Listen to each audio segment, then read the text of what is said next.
It's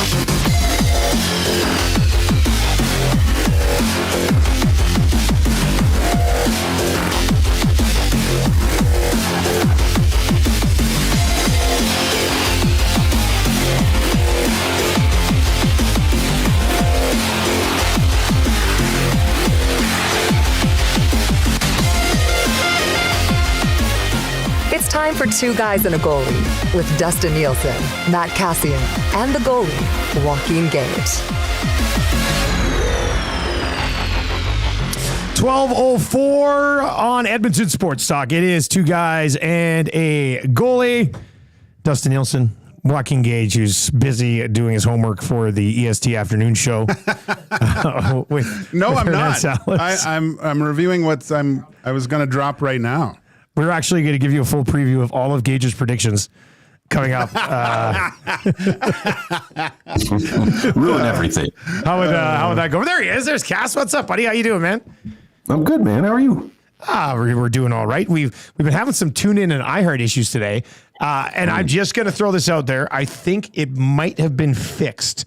So somebody right now, if you're watching on YouTube or if you're listening on TuneIn or you're listening on iHeart, let me know, because right after the lock shop today, I went and loaded all three platforms, no problem. So let us know on that front. But I think we might be back. 780-218-9999, 780-218-9999. If you're watching over on YouTube, check in on and come back and let us know. That would be great. Hammer the thumbs up if you are here today. Lots to get to. Is Raphael Lavoie back on waivers? Is he? Let's see here. As you saw in the Rip City Step just texted in. Let's probably. Let me go check. Friedman's probably got to have this, right? Isn't Friedman usually the waiver guy? So yeah, waivers today. All right. Okay. Well, Raphael Lavoie back on waivers. The Ben is the is the new producer here? Ben, well, he's a student. But yeah, Ben's a kid who's like shadowing on Benny. Yeah, it's Benny on X. Yeah, he's like a top 3 NHL player in the world. This is interesting because, I look for just the squabbles in inner office play, and Trev was talking a huge game of how great he is at NHL, and Benny just followed me, and I'm looking at his profile at EA Sports. I think there might have to be a... Oh, no, there should definitely be. They've played before, I think. Oh, have they? Hey, Trev, have you played Ben before in NHL? You still haven't played each other. Are you nervous? I can't wait. I got to watch that. We got to stream that. We got to stream that. We got to stream that one. I played his rank before. Okay. How'd you do? I've lost every time, but close game. Okay, all right. So Trev, just for a quick update here, Trev, who was a rated player in the world as well, said he's played players at Benny's rating and has played them tight. Has played them tight. Close games. Hasn't beat one yet, but has played them tight. Wow. So I'm here for it. Who's got more followers on Twitter? Benny or you? Ben. See, I'm liking this Benny kid. He's coming in with a good resume. He's been in a few mornings. He's doing some Hello Hockey stuff on the weekends as well, and he's still just going to Nate. Okay. So he's I think eventually, like he's gonna be like working here part time, and then he's gonna do his practicum, and we'll get him for free, and then he'll probably work here part time a little bit after. So this guy's going after that Rookie of the Year. Do you just deem yourself eligible for Rookie of the Year? No, I couldn't. It's tough, right? Yeah. Like, I mean, I'm the Makarov here. I'm the oldest guy here. It would be kind of stupid if I won the Calder. Like right now, it's early. Who knows who gets added over the next year or so? But right now, the 4 candidates for Rookie of the Year, I think, would be as follows. I don't even technically would you glue Guy as Rookie of the Year? Oh yeah, okay, because he's been doing a lot around here for a while. Yeah, but you're right. The show wasn't on a show. Well, he was on the Hangout like every single week. Yeah, but still, I would put Jasmine on there. Well, that's what I was gonna say. Jasmine, Reed, Hernan, and Glue Guy. But there was a lot of push today on the lock shop for the wheel to be up for Rookie of the Year because they predicted a Foster Moreau touchdown. Yeah, last I night. saw that. So one of those humans is going to have to go hard because if this thing keeps picking touchdown scores, the wheel is going to be Rookie of the Year. So we got that going for us as well. All right, so Raphael Lavoie. So Vegas yesterday put in a claim for 2 guys, got both of them. So I guess they wanted Schwint more. So they've re-waived Raphael Lavoie. I said, and I stand corrected on this, I thought forever it was if a team waives him again, the team that waived him has first right of refusal to take him back. I was incorrect on that, apparently. Oh, okay. So this was pointed out to me yesterday. If the Oilers put in a claim for him and nobody else puts in a claim for him, they can then send him directly to the American Hockey League and not have to stay up like he would have had to stay up in Vegas. So I don't know, Gage, this is an automatic claim back. I don't know why you wouldn't. I mean, see, I feel for the player in this instance because this was a breath of fresh air, right? And then he's getting drawn back into the same scenario that he's been trying to fight out of for over the past few years. But saying that and looking at the text line yesterday with everyone going crazy, people are upset that the Oilers are losing a lot of their young talent. So I could see the Edmonton Oilers picking him back up, but I feel bad for the player in this. It happened. It was a real bad thing that happened in the minors one time. Cass, take us through this for Raphael Lavoie the last 24 hours.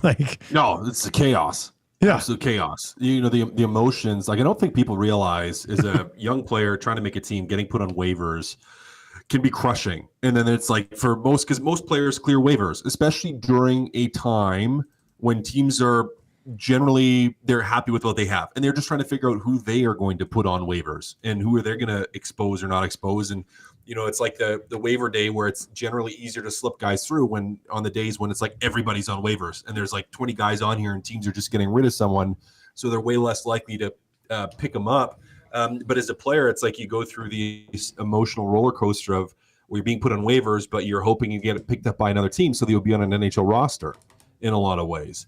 And then, for Lavoie to get picked up and by a team like Vegas, like, hey, I'm going to Vegas. I'm going to be in Vegas. I'm going to be in the NHL. And then immediately turn around and dump back on waivers. Emotionally, it's hard. I mean, it's one of those things where, it's really easy to look at the lives of some of these athletes and these guys and be like, oh, they have it so easy and this is so glamorous and this and that. And it's like, well, yeah, there's some things that can be glamorous, but there's some things that are really, really hard. Like, how would you feel from a work standpoint? You walk into the job, you walk in Dusty to the Nielson show, and you're told, we're letting you go, but there's another station that's going to pick you up. And you probably like go from we're letting you go to be like really disappointed. And then you get picked up by the other station and you're really excited. And then you drive across town and the next day they're like, actually, we're letting you go too. And like the emotions that go through that are, I mean, it's hard, right? It's difficult. Now, I think the Oilers put a waiver claim in for him. Why wouldn't you? Yeah, I mean, it's a no-brainer. I think it's just like one sort of weird day. No-brainer. Yeah. It's kind of like what happened to me with Winnipeg Sports Talk. Dusty sent me down after the first week, and then Huss picked me up and said no. And then I came back. I was going to say, it's a weird comparison for me because I'm never going to work at a radio station ever again. I'll just be like, no, you know what? I'll just go home. I'll be that guy. It's just like, nope. Not happening. Not happening. But you know what, Cass? I think you make a good point that like not everybody playing professional hockey is living this life of luxury, and it's not all the guys that were focused on the Amazon documentary. No, those guys. There's a lot of guys who are grinding it out here. It's a different level. Those guys. Those are the exception, right? Most of those guys are the exception. They are the exception for vast majority. It's not. And guys actually, I would say, run into problems when they try to live like that, right? The Lavoies of the world and the guys that are in the bubble or in and out or, get a couple of years in and maybe one okay contract or one good contract. But, not everyone is at the level of a Nylander or a Matthews or a McDavid. Like, and financially, you're not at that level. Like, it's not the same for those guys. For guys that it's like, well, I might get put on, for me, every single day was a day you could be put on waivers, right? You walk around the corner, you never knowing at the rink if you're going to see your bag packed up, right? Like every day could be the day your bag is packed up and you're going and you're put on waivers or you're sent down and you just don't know what's going on. Like, and emotionally, it's a grind. It is a grind. Emotionally, mentally, it's a grind. And so the last 48 hours for Lavoie, I mean, undoubtedly have just been absolute chaos. Like, you're calling agents, you're calling family members. I don't know if he's got a significant other or a spouse or partner, but it's like you're calling them and life's changing and now it's changing again. Now it's changing again and you don't know where. Like, it's a lot. It's a lot to deal with. And again, like, we glamorize stuff. And it's easy to watch the Amazon documentary and it's kind of be like, oh, look at this. This is so flashy and this and that. And it's just like, well, some of it, yeah. But some of it's really hard. And I feel for him in that it's just been absolute chaos.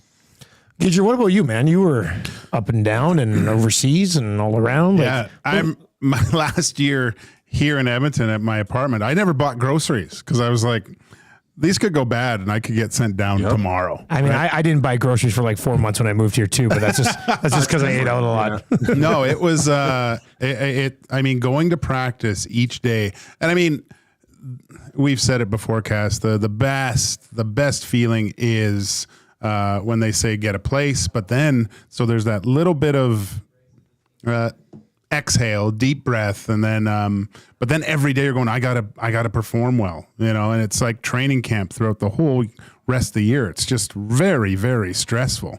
Unfortunately, you see the nice side of things. You see the Connor McDavid house and all, but what you got to really realize is that's not attainable for a lot of people. Like with the average lifespan of an NHLer is what, like 3.5, 4 years, well, 5 years. I mean, it would be 5, but you're pulled to the high, right? Because of the McDavids of the world. Yeah, I think it's even shorter in the NFL. Yeah, so it's a very short time frame to make a decent enough living to kind of stopgap you from your professional playing career to your normal adult life. So, I mean, that's the documentary I would like to see done well.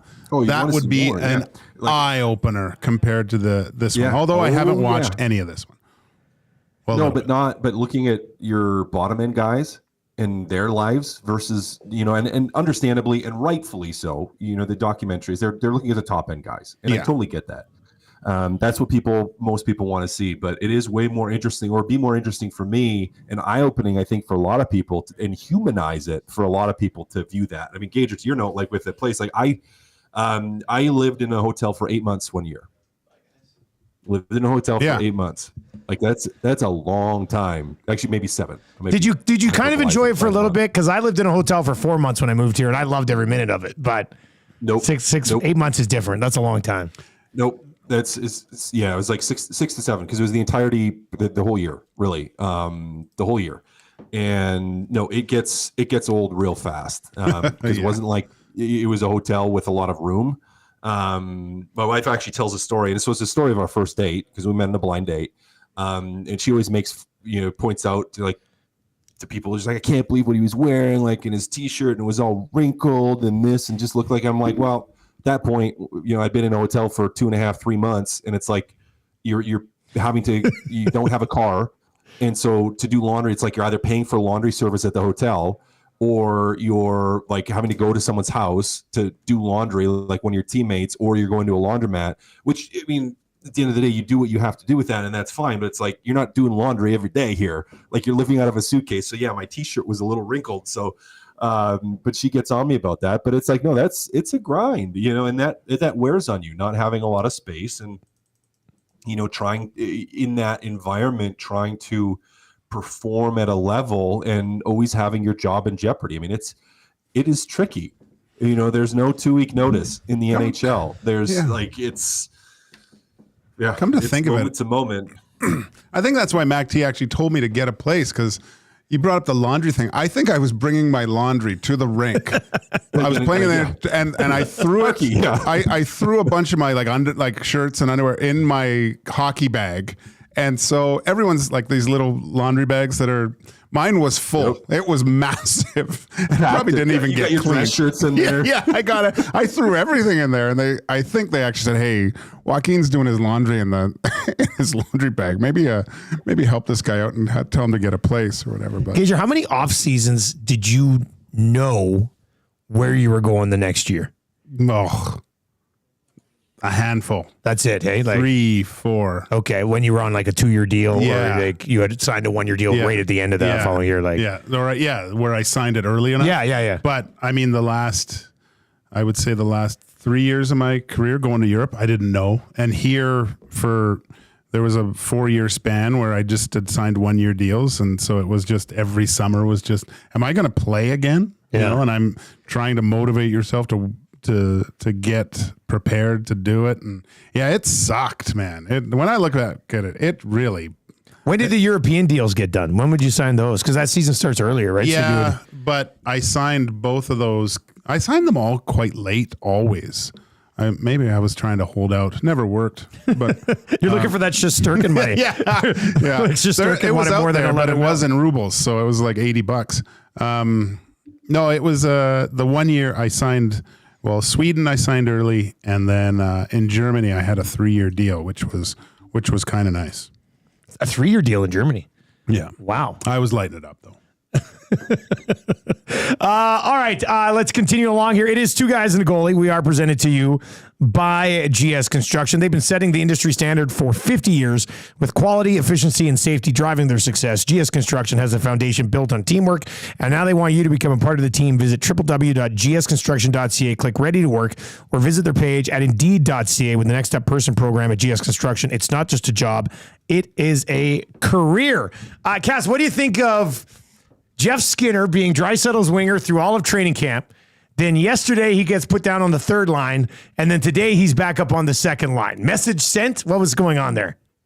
Yeah, maybe a little bit of a message. I mean, they're trying different looks, trying different things. So, I mean, I think a little early to say that it's a full message, maybe a little bit of a message, but you're trying to get different looks. And it wasn't a great preseason from a performance standpoint. So maybe you're trying to spark the player. Find some motivation, or maybe you're just trying to get different looks. I don't know. I'm not reading into it too much. Okay, so let me follow that up with just a question maybe some people are thinking. And Gage, you can chime in on this too, but Cass, I'll throw it back to you. How much of a look can you get on a guy doing drills in practice one time as a coach? Like, not very much, right? Like, not very much. That's why for a one-off, I'm like, I mean, what Matthias Janmark can do with Leon Draisaitl. Maybe he was trying to get a look at Skinner and Henrique and see if there's any sort of engagement, but it's practice. Like, you go, wow, great chemistry practice. Like, I don't know. It's drill dependent. I think there could be some fireworks if he does something, but again, no, it's not game speed or, that game type physicality that's going on. What did I say? I said 60-40. I said 60% kind of message, 40 trying to figure stuff out a little bit. He's got to be better.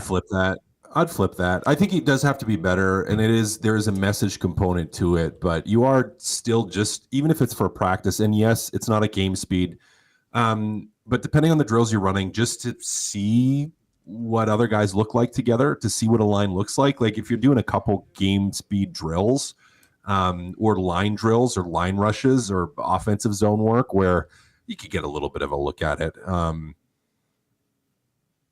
Yeah, maybe you guys have convinced me a little more than I initially thought. Just go back and listen to Button. You'll man, if you miss 90-10. If you miss Craig Button today, I don't like. We've had Button on. He was on with us at the old place. He's on with us here. I don't think I've ever seen him just. And I didn't even really try to get him fired up. No. He was just. I guess I did ask. You have to have patience, and then that's why he's like, patience. Patience. This guy's played 10 years in the National Hockey League. I was like, okay, yeah, fair enough. I mean, I thought Craig made some pretty good points. Great points. Yeah. No, I thought he made some pretty good points. Zulu's in it says, guys, Matthias Janmark was never starting in the top 6. Well, here's a plot twist on this then. Gager, do you think, because we already saw Skinner taken away from Draisaitl just for one day, that there's less of a leash on Skinner, Draisaitl, and Arvidsson than maybe we thought when we were saying 7, 8, 9, 10 games to start the year? Yeah, I'm going to say 5 to 6 games. If there's nothing after that point, you're going to see a change for sure. But I think he'll allow it to, do you think he'll keep it together that whole time, Cass? And just let these guys run for the first little bit? I guess it depends. Depends. Yeah, it depends. Excuse me. It depends on how the first little bit goes. If the whole team struggles, it probably doesn't have that much runway. 2 games, 3 games, maybe. And then just straight into the blender. Yeah. If it's horrendous and there's no chemistry, they're not they have to generate offense. Even if they don't score, they've got to look good and get goalied a little bit. But if there's nothing there, I could see him changing it up. Okay, just with Skinner, and we got to see him play here. But Cass, he was playing when you were playing. You would know playing against Skinner, right? You guys would have had some crossover there because you've watched Skinner for a long time. And I don't know if you were basically Button today when I said you just view him as like a one-dimensional goal scorer. Like finds a spot, has a good shot. If you're that guy, do you think you're better suited to play with Draisaitl or better suited to play with McDavid? Ooh. I don't know if we've asked that question yet since they brought in Skinner. Like that type of player. Let's say he's a tiny guy who gets in the right spot and can bury it, but we're not sure what else he does just yet. That's tough to say. I want to say McDavid because Skinner's at that. That's a high level of skill, and I think he can read off that too. Draisaitl's a little bit. He slows the game down a little bit sometimes and slows it to his pace. Everything doesn't happen immediately. Although he did look like he was surprised that the puck got to him in certain spots with Draisaitl. Like Leon got him the puck where I don't think he was prepared for anything like that. I'm going to say he would probably play better with McDavid. Cass, what do you think about this one? I disagree. Yeah, I disagree. I think he, theoretically should be better with Draisaitl, and I'll give you my justification. To counter this, I think playing with McDavid, the players that can put the puck in the net generally are ones that just find their way around the net. If we go back to like a Patrick Maroon, for instance, where it was like, go to the net with your stick on the ice and you'll find something, or McDavid will find you, or there'll be loose change and you'll find a way to score goals. That to me is like playing with McDavid. And McDavid also, you got to think, generates a ton of his offense off the rush. Speed and aggression off the rush. That's where he generates a ton of his 5-on-5 offense. Now, Draisaitl does as well. Like, he generates a lot of offense off the rush, but he more so in the offensive zone is taking advantage of spinning off of guys poor positional play, finding that ridiculous pass through everybody, where I feel like a Skinner, which is more one-dimensional shooter scorer, has the ability to find open ice and make himself available. So I think, just again, theoretically, to me, Skinner should be better suited to Draisaitl than McDavid, where it's like, okay, with McDavid, Skinner's not necessarily a rush guy. He's more of a in zone, find some open ice, find him, we'll put the puck in the back of the net guy, which is, I lean a little bit more towards Draisaitl. I mean, really, they're both two of the best players in the world, so you should be able to find some offense with either of them. I'm trying to think, though, when has McDavid really played with a guy that can beat goalies from distance on a consistent basis? And I know the Nuge has that twisted wrister that he has. And sometimes with Evander Kane, when they were playing together, like Kane had that shot. When Kane was like healthy he was beating goalies from distance. And I just think with Skinner, he has one of those shots that he can beat a goalie standing still from the tops of the circles, right? Like, he's done it in the past. So I don't think Connor's ever really played with a guy like that. So maybe it works, and that's kind of my reasoning for, I think he would, maybe it's just selfishly I want to see it and see if it works and seeing Connor try to find a guy that can get the puck and in a different spot other than 6 feet from the goal line out to tap things in. 780-218-9999, 780-218-9999. AB Poker Inc. texts in this morning, says, thank you very much. Besides McDavid, who has Draisaitl has chemistry. Besides McDavid, who has Draisaitl had chemistry with specifically on his own line? Kane, no. McLeod, no. Fogle, no. Yamamoto. Yamamoto and Nuge. I mean, Nuge is one of those guys that just sort of seems to fit with... Excuse me, boys. Wow. It seemed to fit with whoever. So, although Arvidsson looks like... it looks like Arvidsson and Draisaitl might have a little something there, Cass. Yep. And if you're running with pairs and switching guys out, that could be a pair that we see together all year, right? And McDavid Hyman could be the pair you see together all year, and then a little bit of a rotation through those other spots on the wingers. So, yeah, you're going to see a little bit of a different look. I think Arvidsson fits Draisaitl well as well. It gives that line a good amount of grit, where, again, Skinner's got to be the trigger man. Like, he has to find a way to get open and to pull the trigger. in that instance. Also agree. I think you're correct in your assessment. Nuge kind of has the ability to play with anyone, and I think that's because he's adaptable. Like he's got such a well-rounded game in the defensive and offensive zone where it's like he can kind of adjust how he's playing and what he's doing to who he's with. Somebody was asking, Brett B earlier in the chat. If you're watching over on YouTube today, hammer the thumbs up for us. That would be great.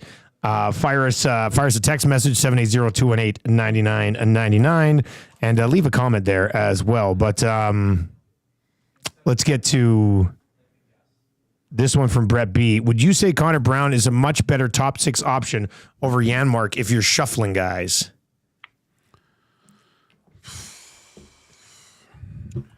Are we getting playoff Brown or regular season Brown? I don't want to see that line. I want to see that line together the whole season. Janmark, Henrique, and Brown? Yeah. You want to come up with a name for them. Yes. That's what you want to do. You want them to be that line that has a name by February because that's all they do is play together. I'm going to start putting it together now. But I just think with their experience, there's discussions about their speed, but I think there's so much experience. And you watch Adam Henrique, it's like the Nuge. Not as smooth as the Nuge skating wise, but he's always in good position because he's such a smart hockey player. And Brown can still scoot. He looked pretty good in preseason, and he looked fantastic in the playoffs. But if I'm going to pick between, I think I wouldn't mind seeing Brown again. He a rough year last year, but one of the coolest moments of the whole season was him scoring and getting a standing ovation, which is completely bizarre to me. But I think he's going to take a step after this year, the success in the playoffs. Let's just say this: I think you'll see Brown in the top 6 before Janmark. If there's some actually troubles. legitimately. Yeah. What do you think, But Cass? even historically, you look like he's a guy that has played in the top 6 before in his career. I know last year obviously did not have the offensive production that anybody expected.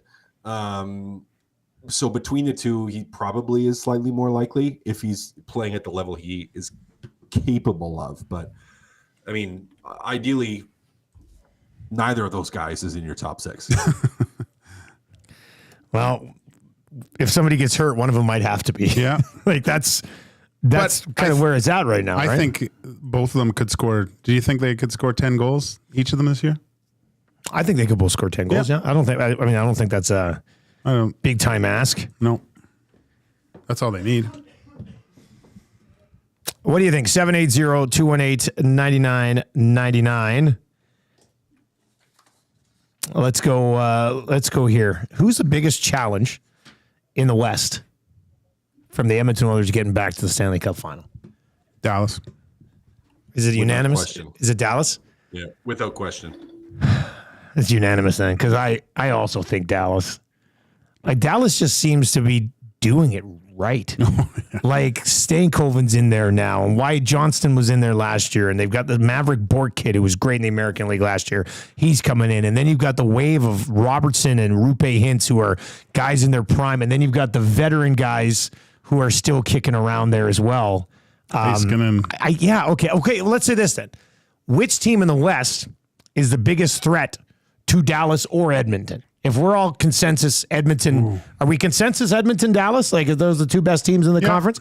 Okay, well then who's the one, whether it's Vegas, Vancouver, Colorado, whoever, who's the biggest challenge for either of those two teams?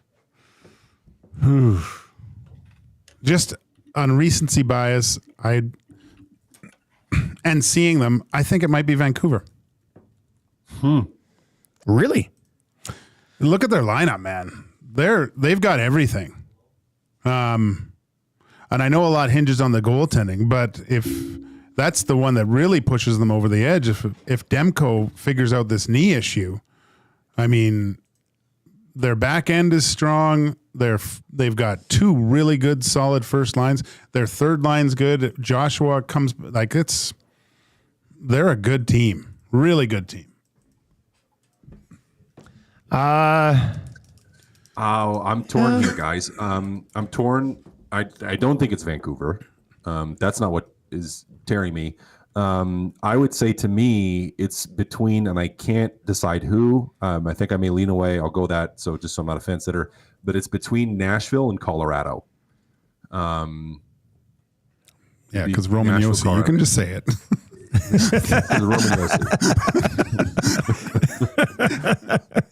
Well, but no, I look because their defensive group is still really good. You have the goaltending. And up front, like, and I know Stamkos getting older, but it's like you have Marchessault now, you have Stamkos, like you've added some pieces up front that are going to help you have a little bit more offense, which is where at times they lacked, and then you have that stable back end. So it's like they potentially are there. I still ultimately lean Colorado though. I would probably say if there's a threat to Dallas and Edmonton, it's Colorado. Pretty hard. You know, you have Cale Makar. You know, you have Rantanen. This is the thing with Colorado is that, let me read you their forward group. Okay, I was going over this morning, and I'm like, Hey, so McKinnon with Rantanen and Jonathan Drouin. Casey Middlestad is centering their second line with rookie Nikolai Kovalenko, who I did sprinkle to win the Calder on the lock shelf today. But Nikolai Kovalenko, and on the right side, Callum Ritchie. On the third lines, Ross Colton, Logan O'Connor, Miles Wood, and their fourth lines, Kiva Ranta, Parker Kelly, and Ivan. Like that, I don't know. That's like Dallas's forward group is leaps and bounds deeper than Colorado's forward group. Now we are saying which one would challenge Dallas and Edmonton. So I guess, but then they're rolling Devin Taves, Cale Makar, Samuel Girard, Josh Manson in your top four on the back end, right? So pretty solid back end. Yeah, and I'm sure they'll try to add a forward or two throughout the season. So if you were to rank these three teams to challenge Dallas or Edmonton, who would be 1, 2, and 3? So Cass, it sounds like you would have Nashville, then Colorado, then Vancouver, or would it look different? I still just the Rantanen and McKinnon, and I know they're playing together right now, but with that back end, it still could be something special. So it is a little bit of a toss up between Nashville, Colorado. I'd have to chew on if I see Vancouver there or not. I mean, I'm putting Vegas at number 3. I was going to say Vegas. I'm still putting Vegas at number 3. I mean, they've got a better blue line than anybody we've talked about. I don't even think it's close. And their forward group it doesn't have McKinnon and Rantanen, but their forward group is pretty damn good still. But Theodore, Pietrangelo, Hannafin, Haig, McNabb, and Whitecloud is just... That's stacked. I mean, third pairing would probably be a second pairing on 60% of the Western Conference. They have a what is it? A 3-4, 2 sets of 3-4s, right? 100%. Yeah. I think that's fair, and a really good top pair with Theodore and Pietrangelo, right? Like, I know. I think 6 defensemen like that can stabilize so many issues that you might have on, like, maybe not having the scoring that you once had. Like, they're rolling Barbashev, Eichel, and Stone. Then Thomas Hurdle's their second line center around now. They gave him the big deal. They've got Alexander Holtz, who they've brought in. Victor Olofsson's there now. He's on the third line. And then they're still rolling Keegan Colasar, Howden. I think Tanner Pearson might be there. So I don't know. I think Vegas's blue line. Weren't we talking about this last year in the playoffs? Or as we worked our way through the playoffs, talking about like which position groups were the strongest going in, and it was always Vegas blue line was at the top. Yeah, I said that's no different now, even compared to Edmonton and Dallas. We said it at the beginning of the summer, looking at their blue line. Bronco Nick says, Dusty, you have to remember Lehkonen and Landeskog are supposed to be back by Christmas, which will help that Colorado group. I mean, when we talk about forwards that they're missing, that would be how good is two big bodies there too. Landeskog's done. Well, you'd like to see him play again. Yeah. He was such a good, well-rounded player. Like, he's got that's a tough one. Adam Deadmarsh disease too, where he has to go and do something and fight someone too, when he just comes back and hurts himself again. Hey, quickly, before we got to do our top 10 players in the league, then we're going to get to hired or fired. So we got jam-packed 2 guys here. EST Afternoons coming up with Hernan Salas and Joaquin Gage on TuneIn, iHeart, EdmontonSportsTalk.com. They'll have a chance to get in on that EST flyaway to Los Angeles, presented by 780. And then Reed Wilkins show later on today with Reed Wilkins and Glue Guy, which can be a great show as well from 3 to 6. Reed Wilkins is my favorite host in the city. I'm a big fan. I'm a huge fan. Anyway, I texted Hart from Puckpedia. Like, if anybody's going to know the exact details of this whole thing. I said, hey, just to double check, because I was told no yesterday, the Oilers don't get first dibs on Raphael Lavoie. He says, nope, no such thing as first dibs.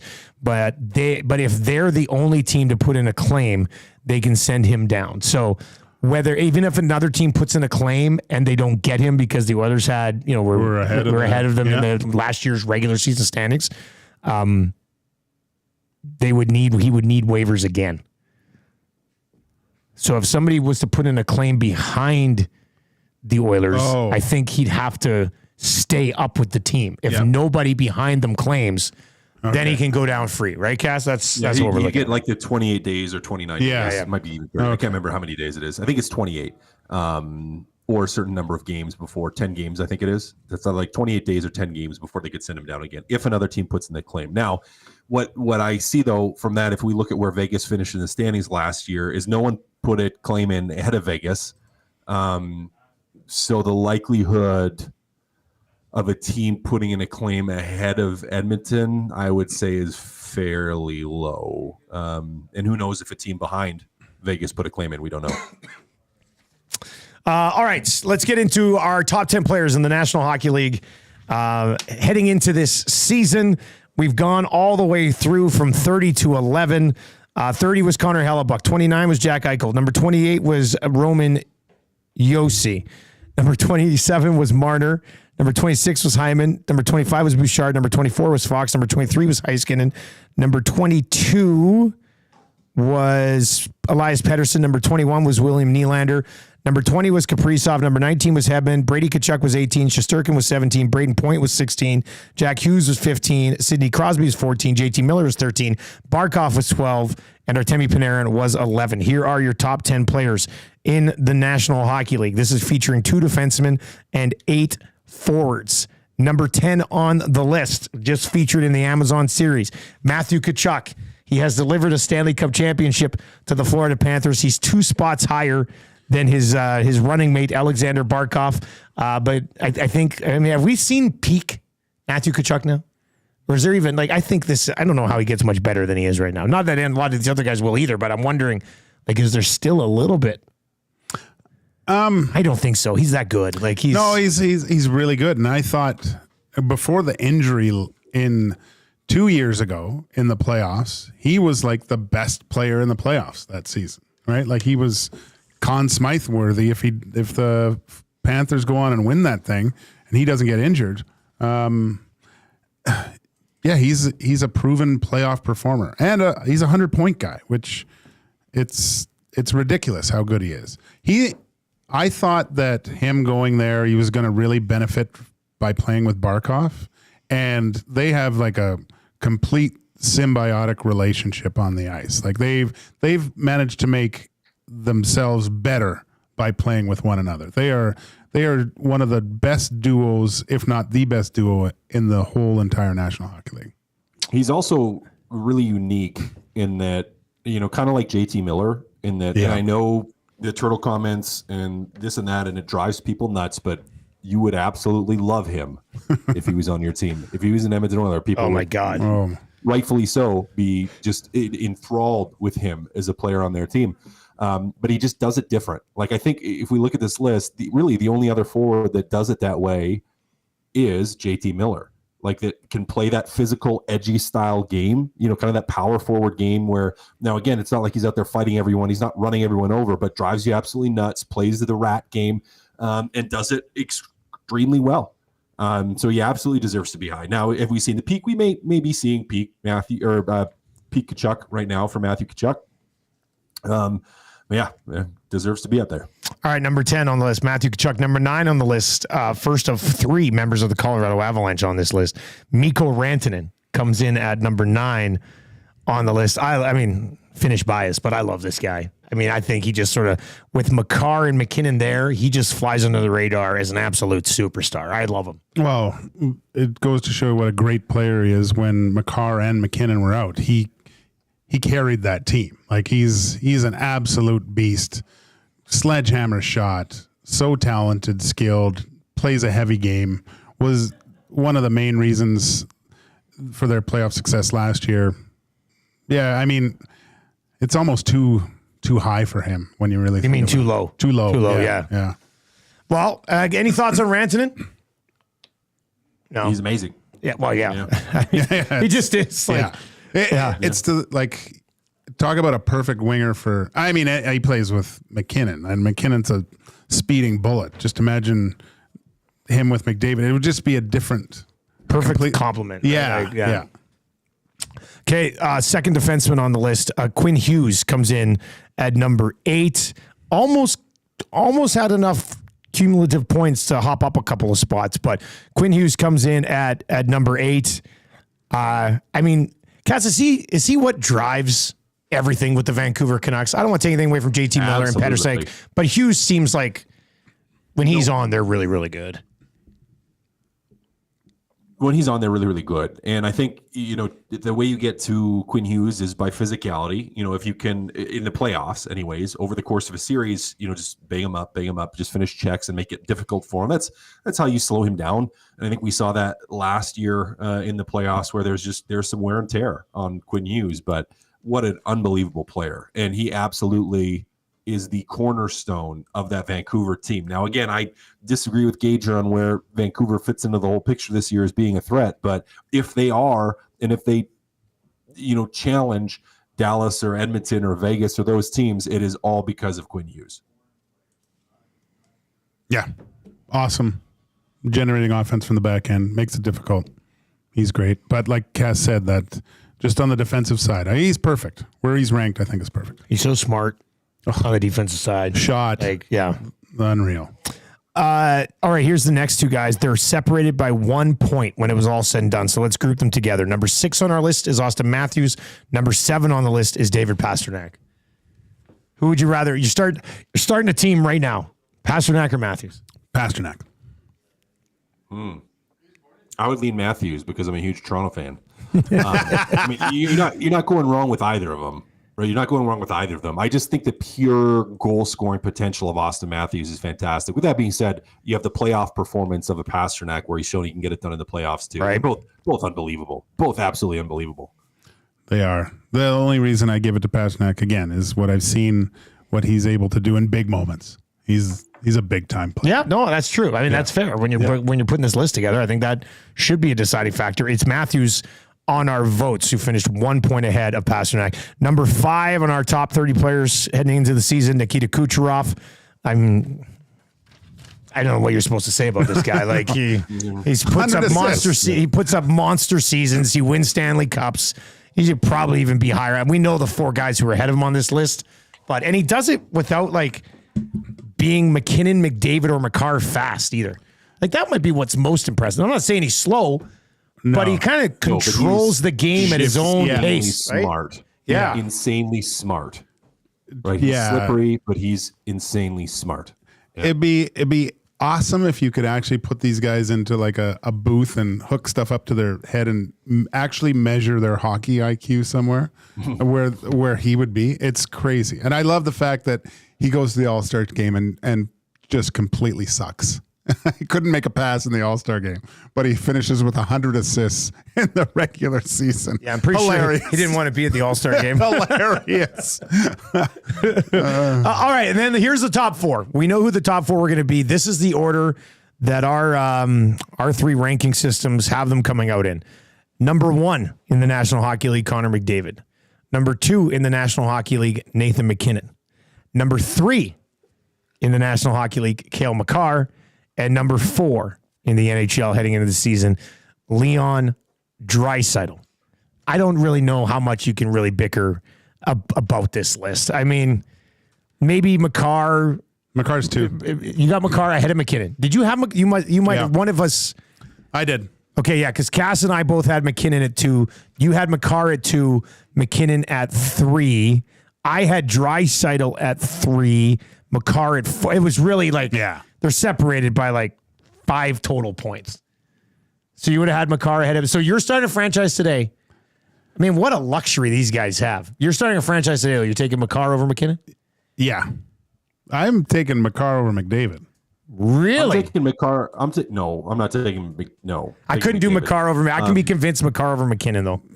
I would take Makar over McKinnon just from an age standpoint, where you maybe a little bit of a longer run with a defenseman. That would be my only reason for doing If that. they were all 24 years old, who are you taking? McDavid. McDavid, then Or do you mean between 24? I'm taking McKinnon next, and then McCarr third. I'm McCarr, McDavid, McKinnon. Yeah. You take dude. I don't know how you can take anybody ahead of Connor McDavid, man. I realize that, and it's going to be unpopular, but he does. He can play 30 minutes in a game, and he is so responsible defensively. Like, he saw what he was able to do at skating backwards and shutting down McDavid in a playoff series. It was a masterful job of what Cale Makar could do, and he was literally unstoppable on offense. Like, he's So is McDavid. not on defense. Not on defense. No, he didn't shut anyone down. There's the two-pronged thing with Makar, man. This guy's breaking records that I know McDavid's doing it, but he's breaking like Bobby Orr's records. Like, come on. Not taking him ahead of McDavid. Bold take. Nothing you can say will convince me to change my mind on that one. Okay, whatever. I got more Stanley Cups than McDavid. It's true. I mean, It's true. It's true. It's true. I got a little bit distracted because I just got an email from Schmitty over at Strathcona Spirits where we have the Birdie Booze. Oh, He said, fun fact, Birdie Booze has become the drink of choice for the Edmonton Riverboat. oh, Jesus. They just finished a case of 40s in a week. Are you serious? Now, what's happening at the Edmonton Riverboat? Is this can you take the big boat down the river? Is that a thing? Yeah. I didn't even realize that. I love the fact that the Edmonton Riverboat is just out there on the river smashing 40s of Birdie Booze. That's incredible to me. That's What a nice twist. That's a feather in the cap for Nice sure. twist to the day. The official drink of choice of the Edmonton Riverboat. We're going to have to get on that riverboat at some point, I guess. Do the show from the riverboat? I mean, probably. You probably do that. All right, let's dive into Hire It or Fire It. It is for GS Construction, the presenting sponsor of Two Guys and a Goalie. GS is hiring now. Become a part of their great team today by visiting gsconstruction.ca or just hop on their page on indeed.ca. For the past 50 years, the foundation of GS Construction has been built on efficiency, quality, safety. Take your career to the next level. These guys are all over the place. Join the team at GS Construction. All right, here we go.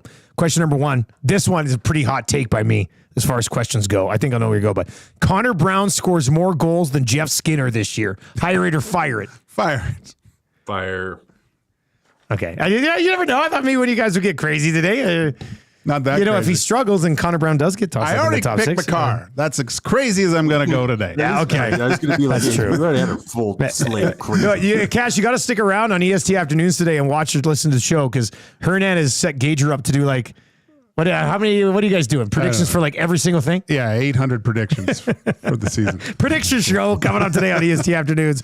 All right, Winnipeg will finish ahead of the Oilers in the regular season standings, just as they did a year ago, I do believe. Fire it.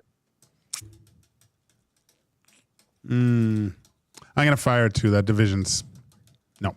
I can't wait to ask you guys this question on Thursday, too, after the Jets win game one. You're like, okay, no, you know what? 2 points, huge difference. Okay, let me ask you this one. Connor McDavid is the second youngest forward on the Edmonton Oilers right now. So the question is this, and it's true. It's just Bud Colton. He's the only guy who's younger than him. The Oilers are too old. Hire it or fire it. Fire it. Fire it. They experience. Still got they got the two, like Connor. How crazy is that, though? That is McDavid's crazy. the second youngest forward. Youngest? Wow. Dude's 27. It's like a rookie. Shave him. Shave his eyebrows. Cass, what do you think? Hire it or fire it? They're too old. I'm going to hire it. I think they are too old. You got to do a better job. You find a way to bring in a little bit of youth. That being said, you're in your window, so I don't know. I know, but lots of Stanley Cup teams will have a 24 or 25-year-old sort of a young mixed in there, right? 18, 19-year-old sometimes. Yeah, look at even. Florida last year rolling out Anton Lundell. Yeah. And who's the other young? Luosterainen? Was Sagan 19 when they won? He With won Boston. with his first Stanley Cup? With Boston. Yeah, I don't know, man. Like, they might be too old. That's something to consider to work our way through. And then there's this one. It's more likely that Evan Bouchard scores in the 90s than the 70s this year. Hire it. I had him at, I think. Don't ruin your predictions. Hernan will kill me. No. Oh, okay. This one he didn't. This is the one he didn't ask. In the 90s. More likely in the 90s. Fire it. Okay, what was it was I scores? think it's probably more likely he's in the 70s than the Okay, 90s. I think it is more likely he's in the high 70s than in the 90s. And you said the other way again. Yeah. You think, okay. I like that. All right, boys. NHL action starts right away, like an hour and a half, the first game today. There's already been the games overseas, but yeah, there's a 2:30 game between Seattle and St. Louis today. Gosh. And then the Oilers and Jets will get rolling tomorrow. I hate to do that. Well, your official prediction's coming up later on, but Cass, you picking the Oilers to win the Stanley Cup? Craig Button did it last night on TSN. I apparently did it the day after they lost Game 7. Totally forgot about it till today. What do you think? I think they do. They're the favorite right now. They are the favorite. They're the favorite. So, yeah, why not? Tune in. I knew it. EST Afternoons, the official Stanley Cup prediction. There you go, Hernan.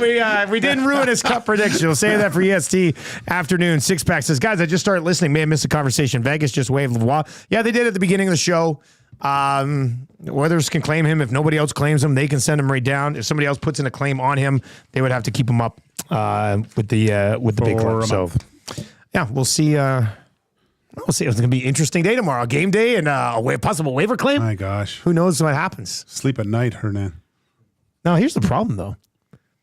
Like they brought up those other guys to kind of get to the cap. Do you think financially, with how it's structured, if nobody else puts in a claim on him, I don't know if that would mean if somebody else puts in a claim on him and they get him, though, he has to stay on the roster. No, but he's It's a seven something, isn't he? Well, I know, but According to Hart, that's a misconception. You don't have to be on the roster for 30 days. what do you mean? I was just texting with Hart. Yeah. He says you don't have to be on the roster for 30 days. Well, if they bring him back and they don't claim him, he can go right down. If nobody else claims him. If no one else puts in an offer, then he can go straight down. But if there's an offer, he has to stay up for or 30 go on days. waivers again. Why wouldn't he stay with Vegas for 30 days? Because they claimed 2 guys, probably only had the roster spot for 1, so they shipped them back out. That's probably what's happening there. All right, that's going to do it for Two Guys A Goalie, presented by GS Construction and the Sandman over there. Thank you very much for the support to that crew. And if you're looking for work, man, GS Construction is hiring. Well, they're always hiring. It's that simple. They got a lot of work on the go. They need a lot of good crew members. If you're looking to take your career to the next level, do it with GS Construction. Cass, enjoy the game tomorrow night, buddy. We'll be breaking it down on Thursday, all right? For Matt good. Kassian, Joaquin Gage, I'm Dustin Nielson. I'll talk to you tomorrow morning on the Nielsen Show. We've got EST Afternoons coming up right away. They'll have another chance to get in on the EST Flyaway to LA. And then the Reed Wilkins Show today from 3 to 6. Also a chance to do that as well. Take it easy.